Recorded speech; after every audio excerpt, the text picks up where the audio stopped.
The Haunted Half Moon Inn presents 3 witch stories, one of which is true. The first story is about a high school boy that is haunted by a green-skinned witch with green glowing eyes. In the second story, a witch haunts the woods of New York and passes through a secret portal that leads to the Halloween world. The third and final story is the true story that my grandpa told me about a witch in Germany. Join me. We are about to enter the chilling supernatural world of the Haunted Half Moon Inn. Died suddenly. The witch that hovers over my bed. Written and performed by Tony Capobianco. At 13 o'clock she comes for me. As reliable as the rising of the moon each night, the old hag rises above my bed when I try to go to sleep. Night after night, the terror is the same. Every night I walk down the hall, enter my bedroom, turn off the lights, and climb into bed, pulling the covers up to my mouth as if the bedsheets were a protective force field. I hope to create a safe space. Feeling safe and secure has become an alien concept. Rather than finding the warmth and comfort that is normally offered by one's own bedroom, I instead find that my room is permeated and disturbed by an unnatural feeling. A dark and heavy, sinister sensation surrounds me and wraps me up like an evil blanket. It always feels like the diabolical, invisible blanket possesses a tremendous gravity. It weighs me down. This powerful dark force makes me wonder if it will crush me, open up a hole, and devour me. The oppressive, negative atmosphere has become a part of my life. It dwells in my room. It almost feels as if it's becoming a part of me. I'm not sure, but I suspect that it, whatever it is, wants to dwell in me and take control of me. Darkness is all I see. I no longer believe that I'll ever be free. In a dank, gloomy pit will I forever be. Even when I'm not in my room, this terribly wicked feeling returns whenever I think about these traumatic events. As soon as I think about her, that evil witch, goosebumps rise all over my flesh. When I close my eyes, her monstrous face haunts me. Even now, as I record my story, as I sit in the safety of my car, parked at my high school, I can't shake her off. She has her insidious fingernails hooked deep into me. As I tell you my story, I'm reliving the horror. Frack, this is insane. I'm 16 years old.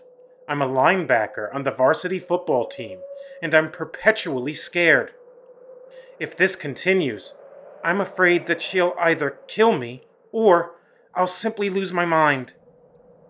Maybe I've lost it already.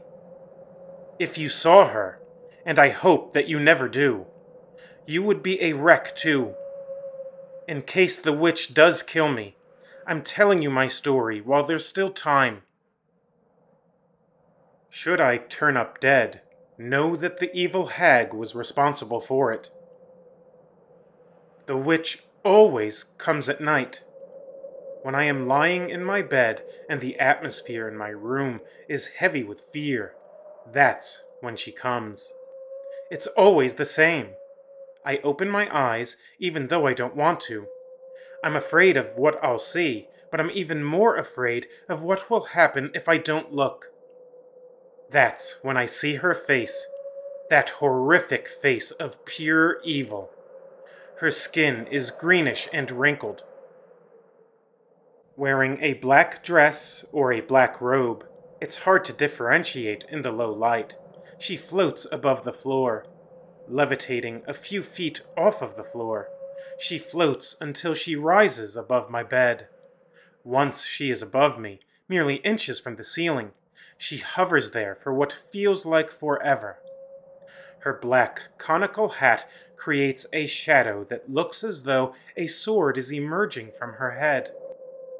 Her shadow seems to move and change into various, terrifying shapes, even though she is hovering in place above me.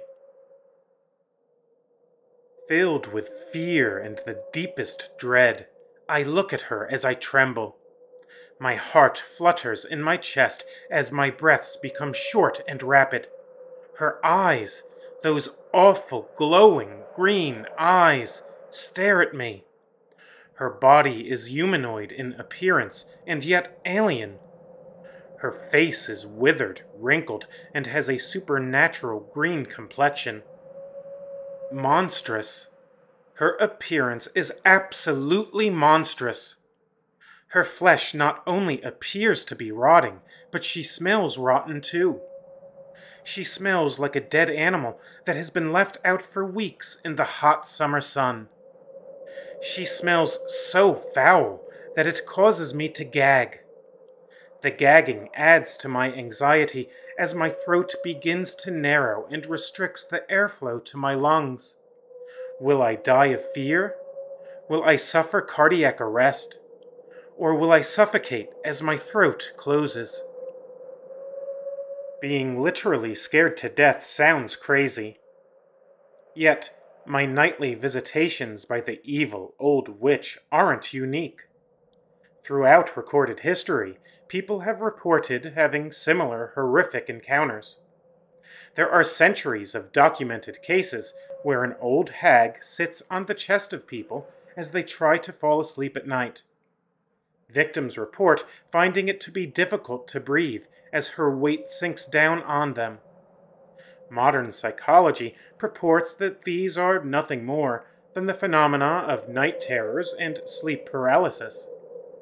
The scientific explanation for this gave me reassurance when I first learned of them, but that comfort was soon torn asunder. During one of my nightly demonic visitations, the witch scratched my chest, and the red, bloody marks remained with me weeks after the attack. Now that I know that my nightly intruder is real, I'm constantly anxious. I'm always on edge. My fight or flight response seems to be permanently switched on, and it's exhausting me. The constant rush of adrenaline coursing through my veins leaves me feeling as though I've just finished sprinting in a race. Something as simple and ordinary as hearing the central air unit turn on stimulates a shot of adrenaline. Combine this with the precious little sleep that I get, and it's easy to see that I can't go on like this for much longer. If nothing changes, I will surely break down. Maybe this is what the sinister witch wants. As the hideous hag hovers over my bed at night, she repeats the words, "Let me in. Just let me in. Let me in, and this will all stop." The sinister tone of her voice always sends chills down my spine. It matches her demonic appearance. It's a terrible voice that I'll never forget, and sometimes I fear that it may well be the last thing that I ever hear. Whether I'm paralyzed by fear or by her black magic, I do not know. I only know that I'm unable to move when she comes. When I see her grotesque face, with its unnatural, glowing green eyes, and I smell her putrid odor, I want to scream. Then I hear her hellish voice spew the words, "Let me in. Just let me in. Let me in, and this will all stop." I would writhe like a worm to escape her if I could. Unfortunately, there is no escape from her, and so instead, I writhe like a worm on the inside as my soul squirms where my body cannot. What's worse is that I have recently learned that the evil witch is now stalking my little brother, Stevie, at night. Stevie is 10 years old. He told me about the nasty old woman that comes to him when he goes to bed. My heart sank when he told me about this nightly visitation. I knew that it wasn't just his imagination run amok after hearing my stories about the old witch, because I never told him about her. He explicitly described her appearance as well as her rank smell. The details match up exactly with what I have observed. I don't know what to do. I want to protect my baby brother from the witch, but how can I protect him when I can't even protect myself? Who or what the witch truly is, I don't know. She looks like a witch, but looks can be deceiving. I guess that she could be a witch that mastered the art of astral projection, or she could be a ghost or a demon, or perhaps she's the ghost of a very evil witch. Whatever it isn't anything good. It is certainly evil. For a time, I had wondered if this was the result of living in a haunted house, but I don't think that that is the case here. My family has lived in this house for the past 12 years, and we never experienced anything that would have suggested that we had a ghost problem. More than that, I talked to some friends at school, and they shared their scary stories with me. As it turns out, a few friends from school have also been harassed by the sadistic witch with the green, glowing eyes. There are whispers that say that the evil witch came for Jackie. A week ago, Jackie, a junior, died suddenly overnight. Her friends said that she had become a fearful shell of herself, and that she complained about being attacked by an ugly witch in her room. After learning of these stories which matched my own, I searched the internet for answers. What I found was beyond troubling. All across America, there were news reports of people dying suddenly. Those who died suddenly varied in age from kids to the elderly. Various conspiracy theories attempt to explain what's going on. But one particular theory struck me to my core. The green witch with the glowing green eyes was described on various websites and across numerous social media platforms. The descriptions of the witch matched what I've witnessed to a T. Otherwise, healthy people are dying at the drop of a hat. Perhaps they are dying at the drop of a witch's conical hat. Time after time, death often seems to follow the people who have been tormented by the Green Witch. In other accounts, people say that those who have claimed to have been haunted by the Green Witch didn't die, but that they changed and became angry, violent, and psychotic. In all the accounts, whether the person died or became mentally unstable after encountering the witch, one thing was clear. No one seems to have escaped her without paying a grave price. Things are exponentially worse than I could have dreamed. I now see that the Green Witch with the glowing green eyes is a problem on a much larger scale and with a much larger reach than I had ever imagined. If she is haunting people across the country, then I can't simply sleep in a friend's house to escape her. She has potentially killed hundreds of people. It's quite possible that she has either possessed or driven hundreds of people, perhaps even thousands, insane. My blood freezes over as I think about the gravity of the situation. I feel like I've been pulled into a black hole, from which nothing can escape. Even now, as I finish telling you my horrific story, the Green Witch's sinister voice echoes in my mind. Let me in. Just let me in. Let me in. And this will all stop. Will I let her in? No. No way. Wait. I don't know. I'm so tired. I just want this to stop. Maybe I can make a deal with her. Maybe I can offer myself to her in exchange for leaving my brother alone. I know it all sounds crazy, but I have to do whatever I can to save my baby brother. I would do anything for my brother, but I can't forget that the witch, whatever she truly is evil, and evil beings cannot be trusted.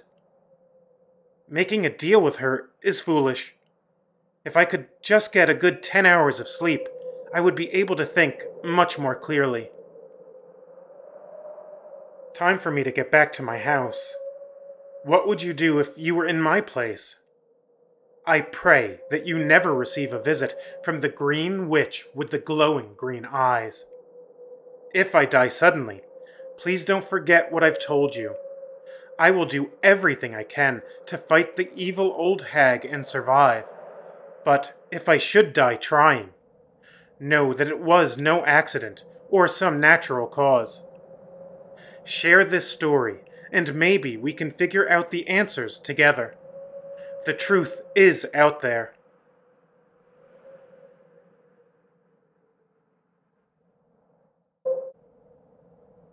The FBI and the Secret Portal to Another World.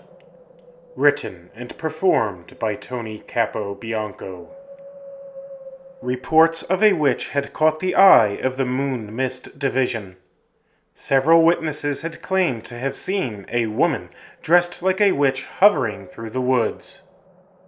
Special agents Lydia Marsh and Kono Castabello were sent to Ulster County, New York to investigate.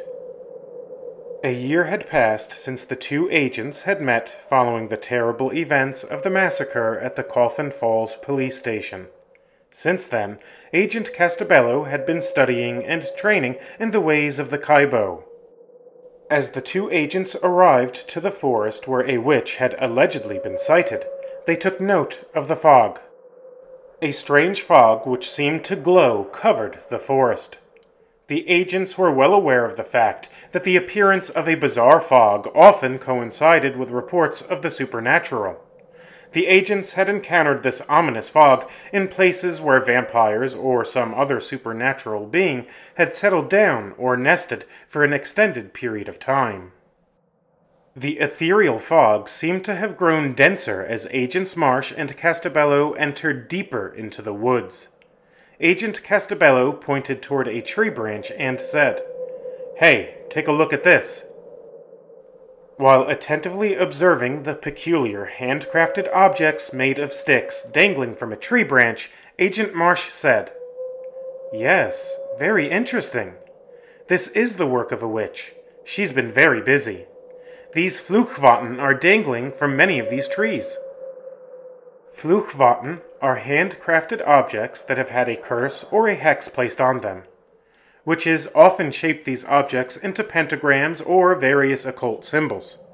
The effect of the Fluchwatten depends on the type of spell cast upon it. Sometimes the witch will use these hexed items for defensive purposes.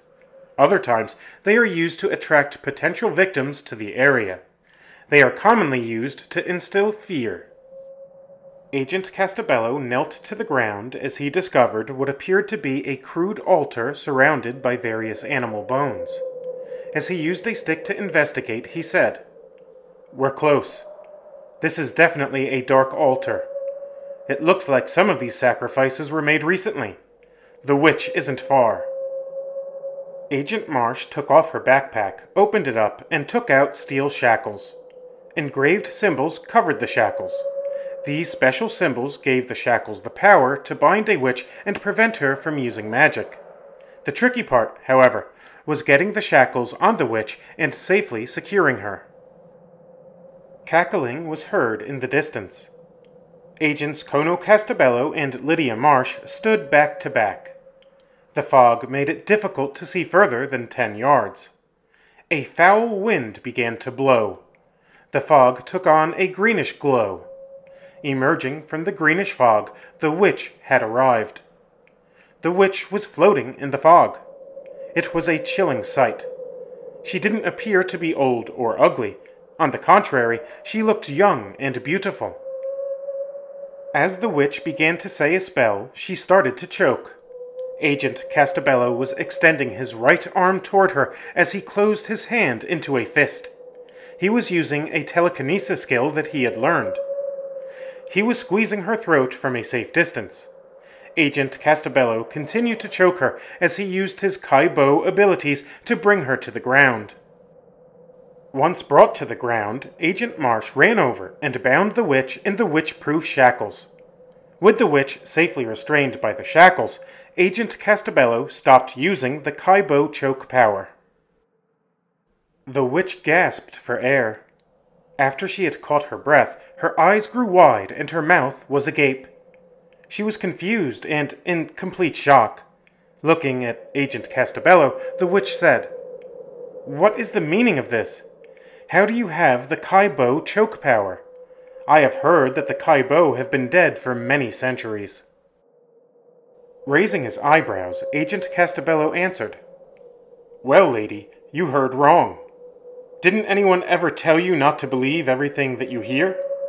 The rumors of the final demise of the Kaibo are greatly exaggerated."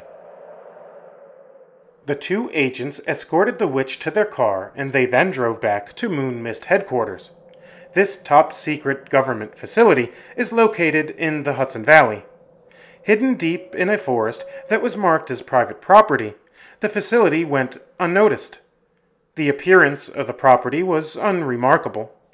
It simply looked like a large forest with a medium-sized cabin located at the center of the property. It certainly didn't look like an FBI office, much less the headquarters of a top-secret division of the Bureau. However, looks can be deceiving. The cabin in the woods even seemed to be quite ordinary on the inside. Everything about the cabin was as you would expect, until you went into the basement and accessed a secret elevator. The elevator was hidden in a secret passage. In order to access the elevator, a retina scan was required. The elevator went down 31 feet below the house. 31 feet below the seemingly ordinary cabin in the woods was the location of Moon Mist headquarters. The underground facility was large and well-staffed. The security was state-of-the-art, and it was heavily fortified. An elite security team recruited from the Special Forces of the United States military regarding the facility. This security team was given the name Mist Force. The reason for the formation of Mist Force and the strange location of Moon Mist is the same. 31 feet below the ground was where a strange, shimmering orange and green light had been discovered. It was a portal to another world. The FBI had learned that vampires, witches, malevolent inhuman spirits, and other dangerous creatures had been entering into our world through this mysterious portal. The creatures had been passing through the portal and climbing up through a tunnel to the surface.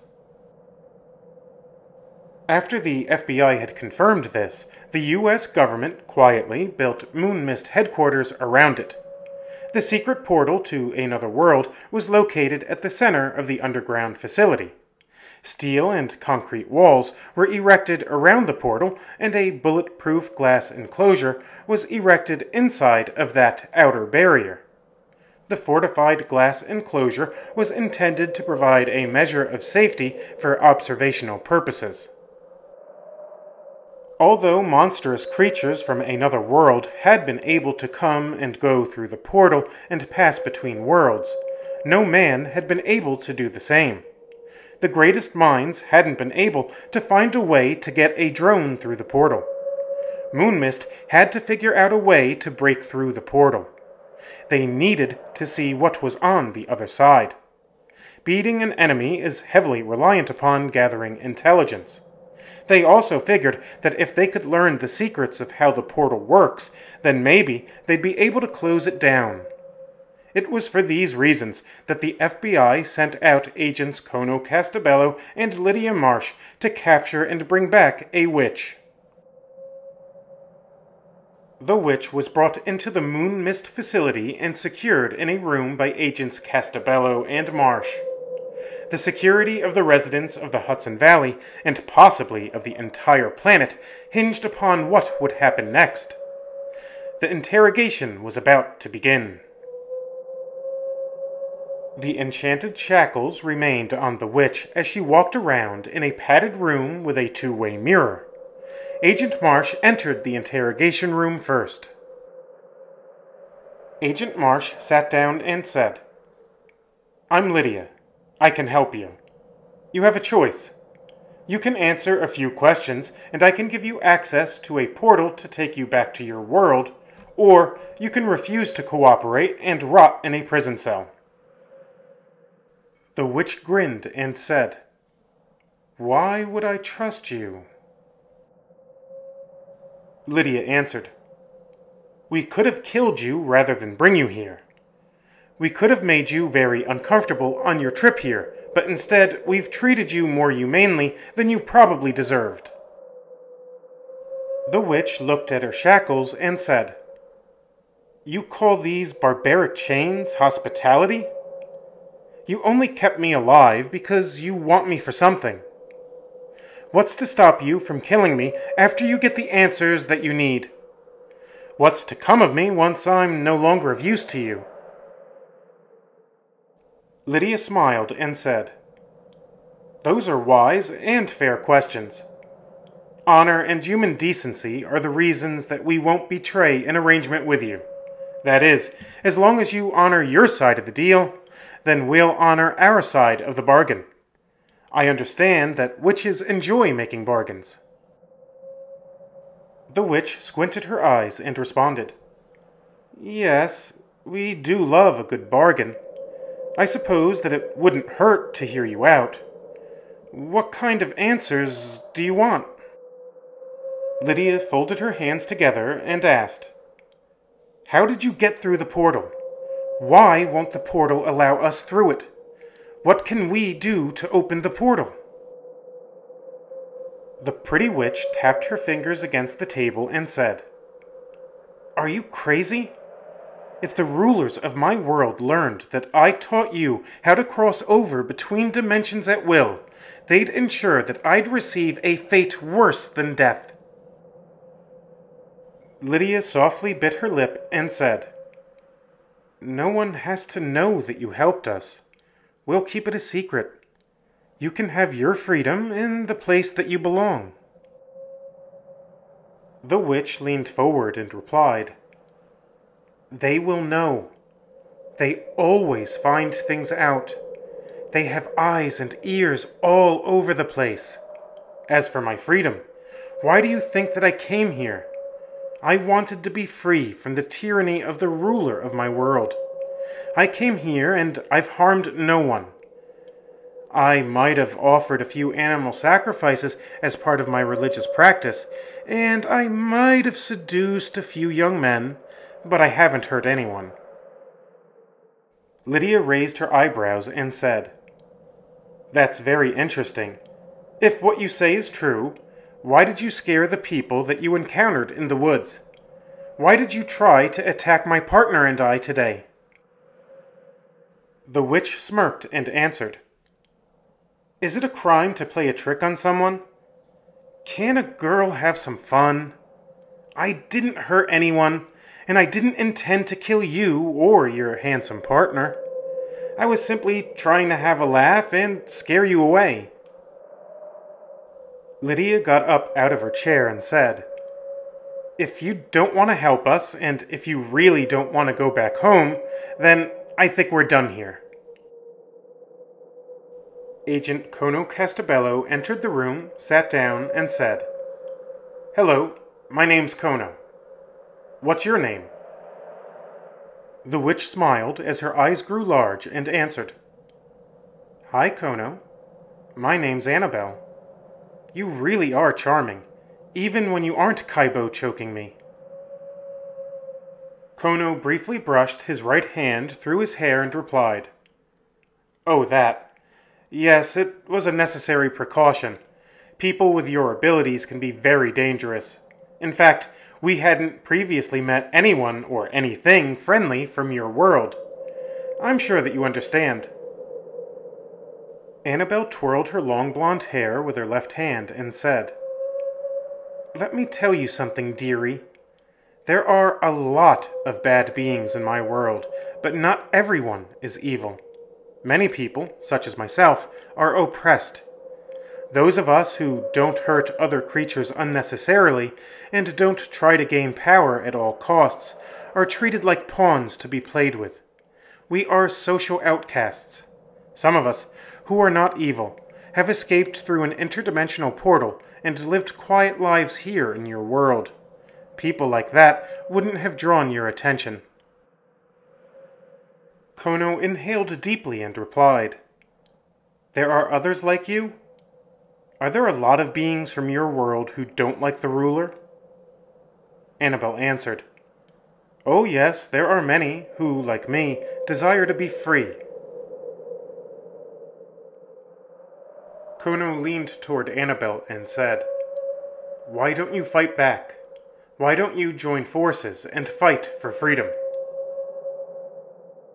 Annabelle sighed as her brown eyes appeared sad and answered, "Because the Dark Emperor is too powerful. He has ruled for thousands of years. The Dark Master has easily crushed every uprising.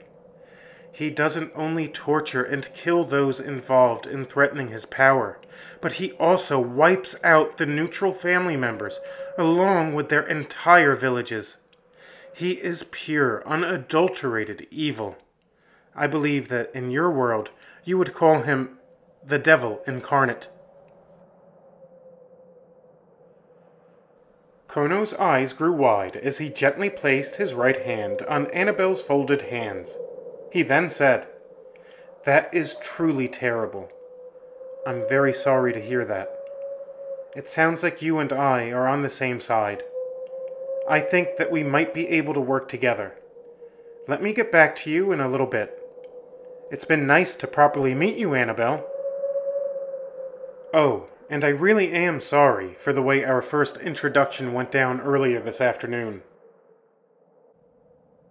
Agent Kono Castabello had gotten out of his chair and left the room to go consult with Director Michael Glover. Standing 6 feet 5 inches tall with a muscular frame, Michael Glover was an imposing figure. The director of the Moon Mist Division was African American. The short, cropped haircut that he wore contributed toward revealing his lively facial expressions. The interview with Annabelle the Witch had yielded productive and unexpected results. Agent Castabello tried to persuade Director Glover to offer Annabelle and her family asylum on Earth in exchange for teaching the agents how to gain passage through the portal. Castabello further argued that Annabelle could be a priceless asset and potential ally.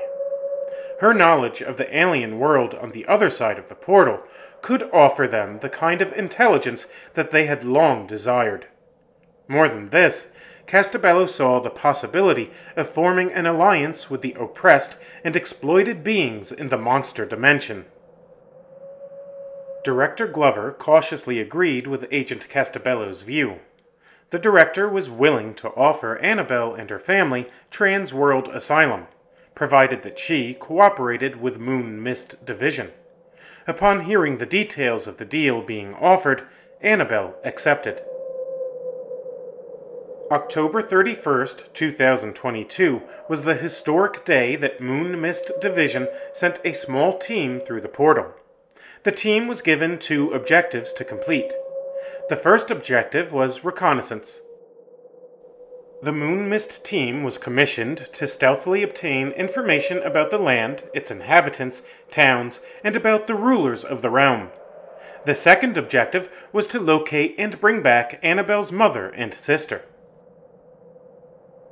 The small moon mist force was comprised of agents Castabello, Marsh, Stryker, Che, and Annabelle the Witch. Annabelle revealed the mystical words which briefly opened the portal. When the words Yayo, Vukvar, Verelden were spoken, the portal could be crossed. Passage through the interdimensional portal remained possible for 31 seconds after the mystical words were spoken. Agent Lydia Marsh led the way as the Moon Mist team bravely went through the portal. Passing through the portal resulted in feeling butterflies in the stomach and a sensation similar to static electricity throughout the body. It took a mere 3 seconds to pass from one side of the portal to another.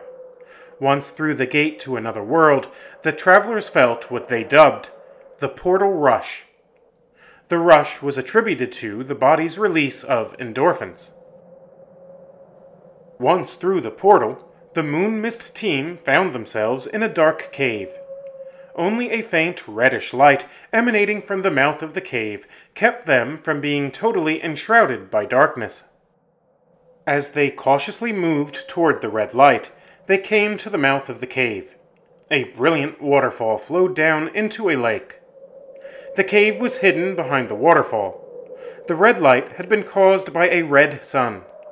Filtered by the waterfall, the red rays of the sun entered the cave.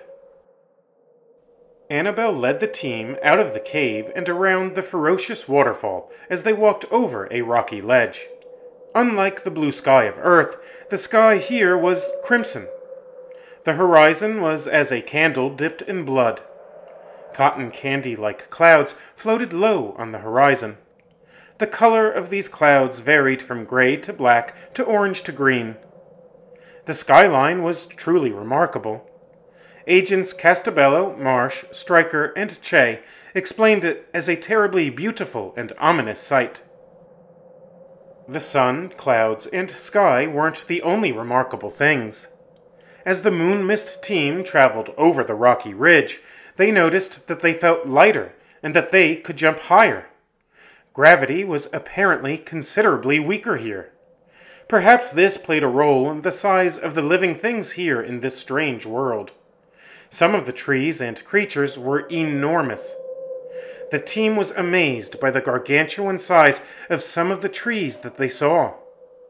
Both remarkably wide and tall, these trees made the visitors from Earth feel small.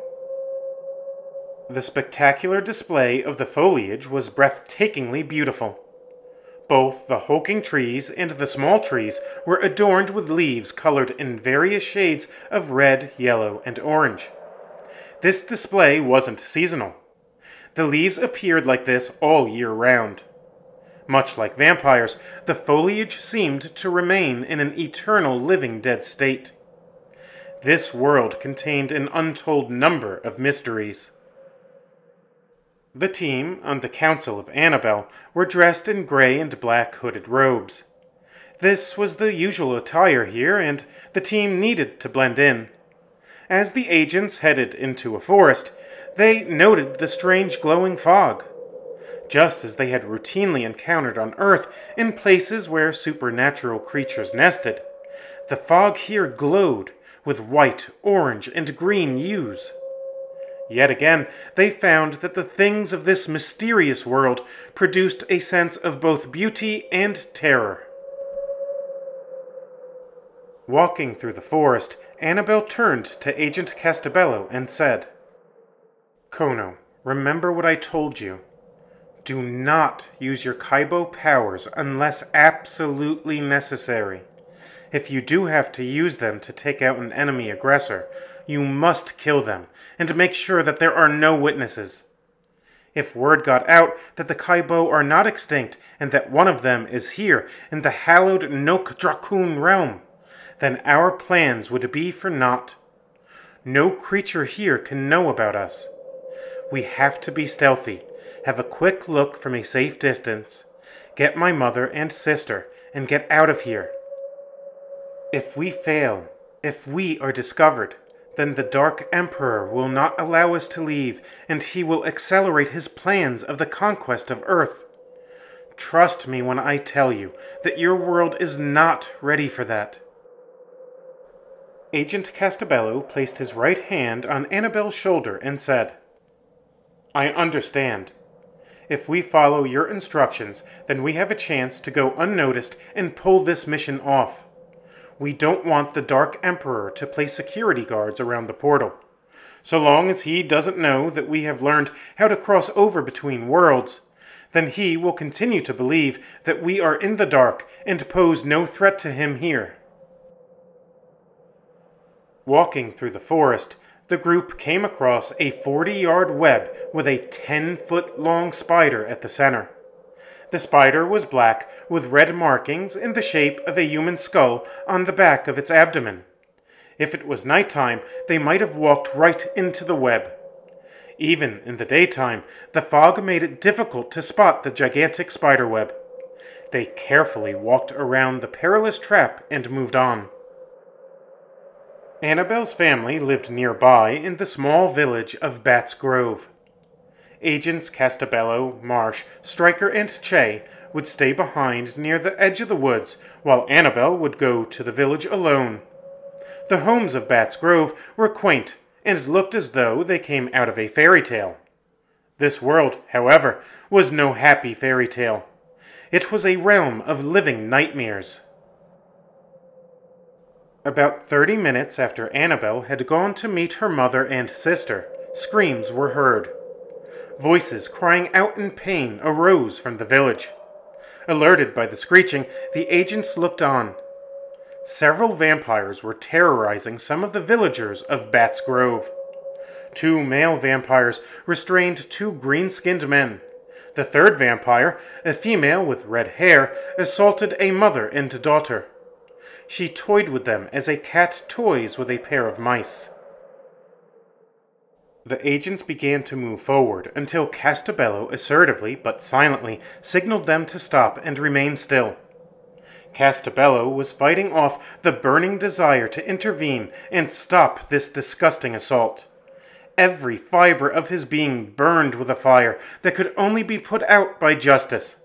He felt as though he was being eaten alive from the inside as his conscience, emotions, and reason waged war with each other. He knew that intervening would jeopardize not only their mission, but possibly the fate of Earth. They were under strict orders to watch and remain out of sight. They were not supposed to engage anyone unless they were attacked. With eyes ablaze, Agent Marsh looked at Agent Castabello with an expression of anger, sorrow, and powerlessness. The screams ceased. The female vampire had fed upon and drained the life out of the mother and daughter. The 2 male vampires had fed upon and killed the 2 men. The green-skinned, lifeless bodies of a father, an uncle, a mother, and a daughter littered the dirt road in front of the village. The vile vampires laughed and then flew away. Agent Castabello fell to his knees and grasped his head with his hands. An hour after the atrocious murders, Annabelle emerged through the glimmering fog with her mother and sister. Annabelle's mother was very pretty. She had a mixture of blonde and white hair. Her eyes squinted as the skin on her face tightened. Annabelle's sister followed closely behind their mother. She was a brunette whose features looked similar to her older sister, although shorter in stature. Once they all met up at the forest's edge, they immediately went deeper into the woods. There was no time for introductions. They had to get out of there without drawing attention. Now that it was nighttime, the risk of encountering a vampire, a ghoul, a skeleton soldier, or a wicked witch had greatly increased. The realm of Nok Drakun was filled with dangers. The nighttime sky held a large orange moon. It provided enough light for them to travel without using night vision goggles. The infrared goggles weren't a technology that was known of in this alien world. If anyone saw them wearing them, they would stand out and questions would arise. Raising his right arm, with the palm of his hand open, Castabello said, Hold up. Did you hear that? I think we're being followed. Agent Stryker replied, Yeah, I heard someone or something rustling in the distance. I hope it's just a harmless animal. A loud roar broke the silence. Agent Che went crashing into a massive tree. A warlock had cast a spell and conjured a powerful but focused wind and directed it at Agent Che. The agents spread out and took cover behind the huge trees. Annabelle, along with her mother and sister, joined hands and stepped forward and said, You are outnumbered. Stepping closer, the warlock, dressed in a black and red hooded robe, answered, Maybe so, but you are outpowered. Two large green-skinned trolls roared as they emerged from the fog. Each troll stood over 8 feet tall. The hulking beasts rushed towards the witches. As the witches began to say a spell against the trolls, they were blasted backward by the warlock. Agents Castabello, Marsh, and Stryker charged the trolls with the staffs that Annabelle had given them. They couldn't use guns because doing so would give away their true origins. One troll clobbered Agent Stryker before he could even get a hit in. The powerful blow from the troll sent him flying through the air. Agent Marsh looked at Castabello and said, Follow me! Castabello followed Marsh as she ran through the forest. The two trolls rampaged after them.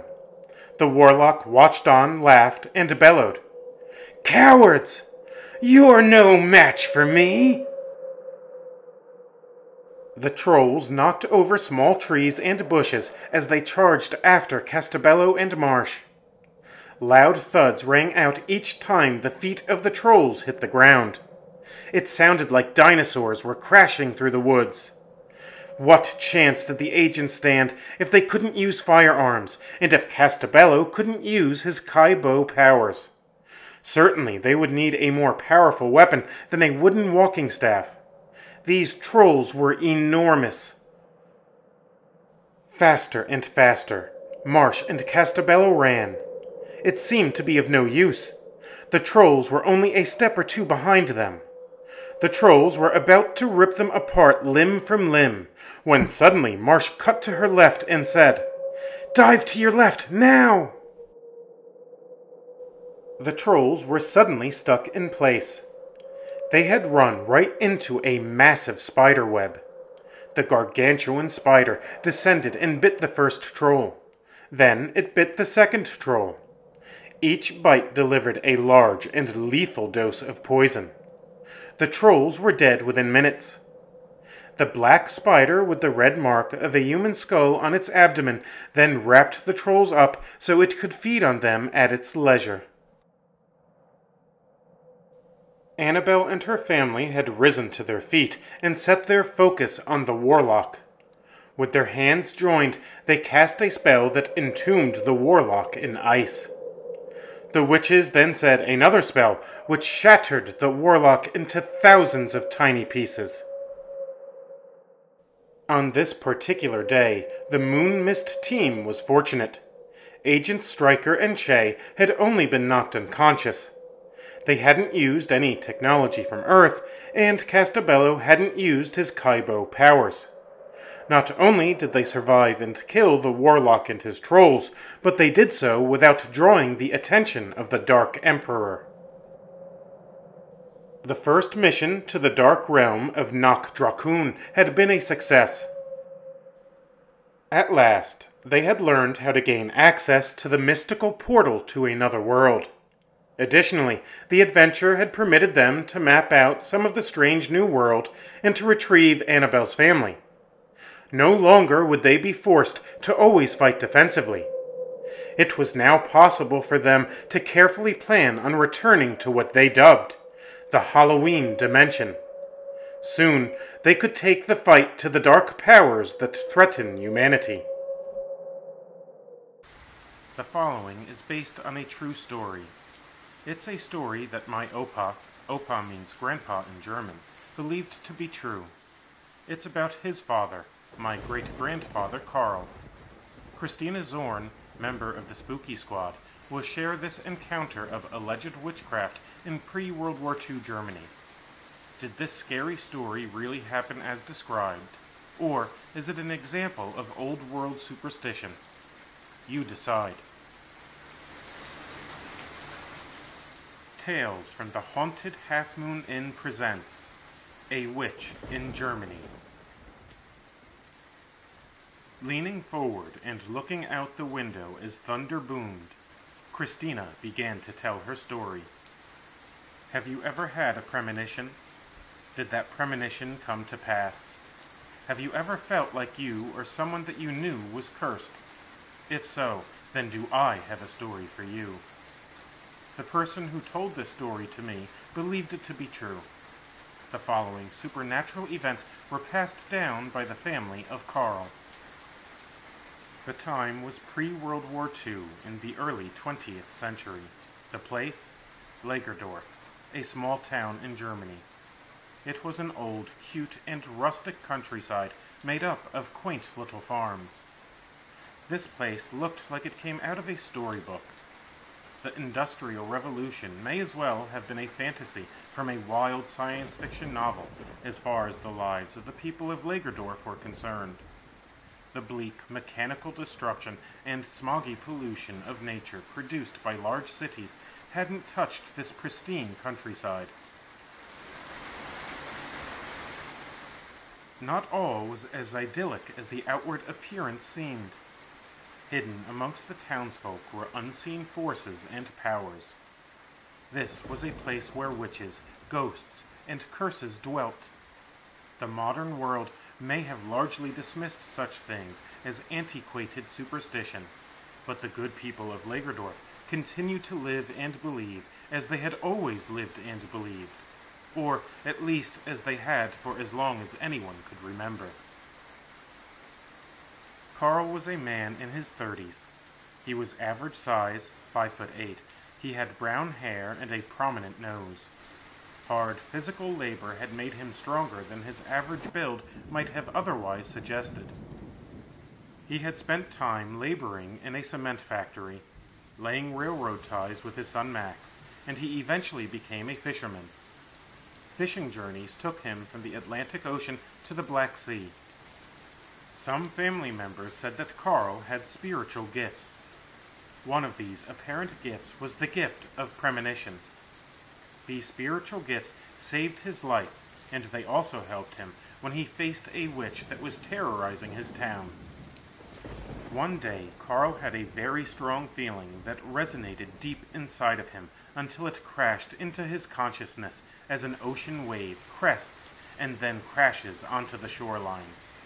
This powerful feeling was accompanied by the brief thought, "Don't go out on that ship." It seemed to him to be more than a thought, because it stood apart from the ordinary thoughts that he had had on every ordinary day. This felt different. It seemed like a gut feeling, but yet, at the same time, it felt as though it was much more than a gut feeling. Ignoring strong bodily signals and unexplainable mental messages of forewarning was something that any fisherman worth his salt knew to be a mistake that could prove to be his last. It was understood that ignoring dire warnings could result in dire consequences. Fortunately for Carl, he trusted his instincts and the distinct voice in his head. He did not board the fishing boat on that day. As a result, he lived to see many more days. Unfortunately, his fishing mates did not fare as well. They did board the fishing vessel and sailed out to sea. They never returned to port. This is a picture of the vessel that was lost at sea.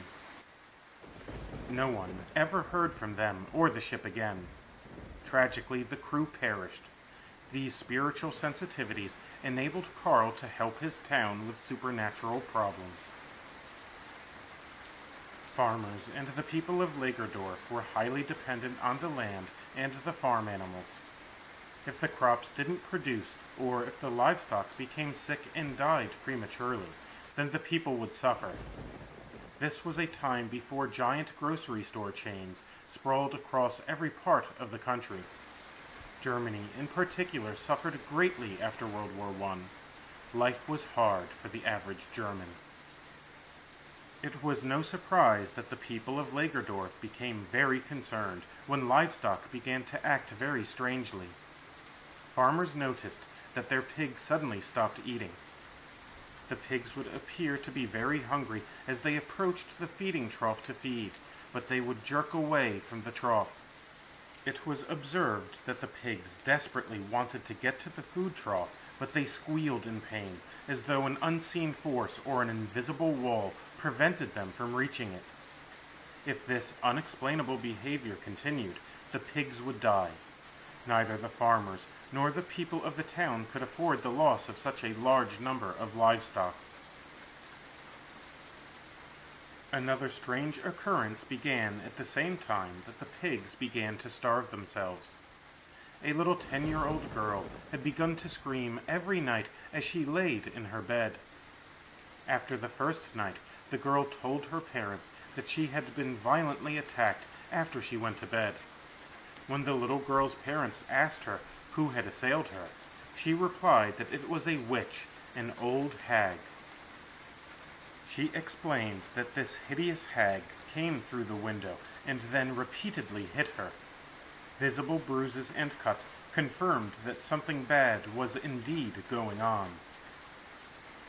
On the second evening, the girl's father stood guard sitting in a rocking chair in the corner of her room. After midnight, the window opened seemingly of its own accord, and the father heard the terrible cries and screams of his only daughter. He watched as his baby girl flailed her arms as though she was trying to fight an attacker off. The truly shocking thing was that he didn't see any intruder. As far as he could see, the only two people in the room were he and his daughter. He briefly wondered if his precious daughter might have been having a nightmare. The thing was that a nightmare wouldn't explain how the bedroom window opened itself up. Nightmares don't bleed out into the real world, or did they? Then he saw his daughter's nightgown rip as fresh scratches appeared on her stomach. "Papa, help me. The witch is hurting me. Please make her stop. It hurts. It really hurts," cried the helpless little girl. Not being able to see the intruder, he did the only thing that he could think to do. He put himself on top of his daughter in an attempt to shield her from the invisible intruder.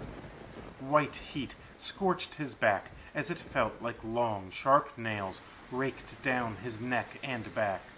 This continued for several minutes, and then it ceased. "Is she still here?" he asked as he breathed heavily. "No, Papa, she's gone. She climbed out the window again," said the little girl in a meek, shaky voice. He cradled his sweet girl in his arms and rocked her back and forth as he said, "It's okay. It's okay. You're okay now. Papa's here." Knowing the telltale signs of witchcraft, he had no doubt that this was the sinister work of a wicked witch. News about the starving pigs had launched rumors of a curse throughout the town. Curses were as real as lightning to the folk of Lägerdorf. This was a people that learned all about witches, curses, and witchcraft from previous generations. There wasn't any question about what he would do next. It was clear to him. It was time to talk to Carl. Carl had been known to have been a witch hunter.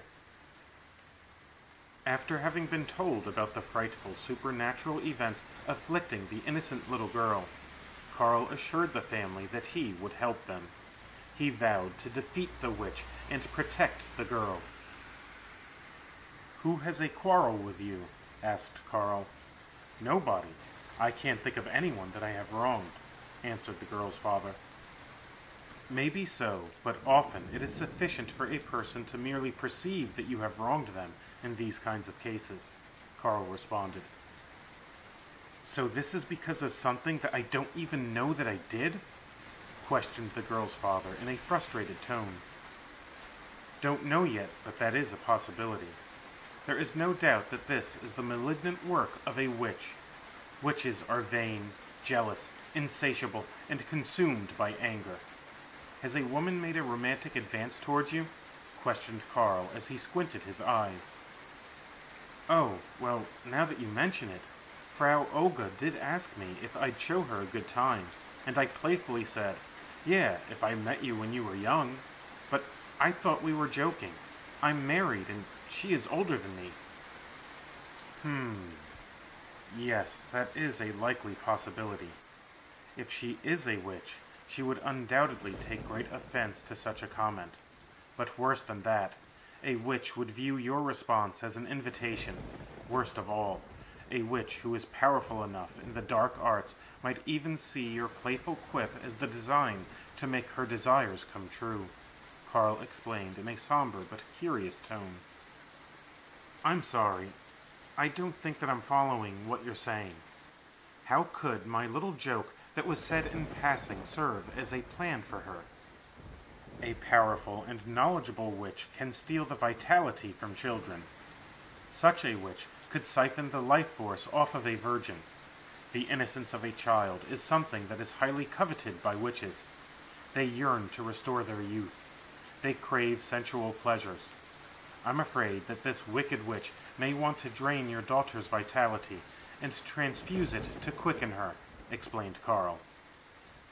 No, that must never happen. Fret not, my friend. I will stop her. I started fasting 2 days ago when I first heard about the curse that was placed on the farmer's pigs. I also saw another sign. I noted that milk was turning sour prematurely. Indeed, that was another sign that witchcraft was afoot. If my defense against witchcraft manual is correct, then the witch may be performing an unholy novena. As you know, Christians will often pray in novena, that is, pray for a particular intention for 9 straight days. In a form of diabolical mockery, a witch too will work magic for 9 straight days to achieve a great favor. Transferring the youth of a child to an old witch is precisely one such big favor. I will continue my novena, and on the 9th night I will come to your house and put an end to this terror, confidently declared Carl. So it came to pass that on the 9th night since this waking nightmare had begun, Carl went to the innocent girl's house to do battle with a bride of the Prince of Darkness. He went into the girl's room, and he poured blessed salt around her bed in a circle. While the girl's father vigilantly sat in the rocking chair, Carl kneeled on the floor in prayer. Then, just like the previous 8 nights, the window appeared to open itself shortly after the witching hour, and the little girl began to scream. Carl rose to his feet. He had the 5 books of Moses in his left hand, and a whip in his right. He read the book backwards and flailed his whip towards the girl. It appeared as though Carl had been whipping the girl, but no marks appeared on her. A terrible scream filled the air. This scream was different than the screams of the previous 8 nights. The scream was different because it did not come from the girl. No, on this, the 9th night, the scream came from the invisible witch. The unseen foe shrieked in terror. It was the kind of shriek that makes a person's blood run cold. Then suddenly there was silence. The witch was gone, and the girl was safe. On that night, the hunter had become the hunted. The very next day, Carl and the girl's father paid Frau Olga a visit, and they noted that she had welts and gashes on her face and on the back of her arms and neck. This confirmed that she was the witch that had been assaulting and terrorizing the innocent little girl. They gave her an ultimatum. Get out of Lagerdorf and never come back, or we'll become the instruments of the wrath of Almighty God. Frau Olga left town and was never seen there again. After she left, the pigs began to eat again, and the milk stopped going sour prematurely. Life returned to its beautiful normalcy once again. Thanks for stopping by the Haunted Half Moon Inn. I hope that you have enjoyed your stay. Before you go, please put a wooden stake through the like button and leave a comment for the spirits to read. If you did enjoy your time with us, subscribe to this undead channel. Doing those little things really helps me to reach more souls. The world is sick and hurting. It needs more horror. Help me to heal the world through horror. Together, we can haunt this world one home at a time. And always remember, just because you don't see them doesn't mean that they aren't there.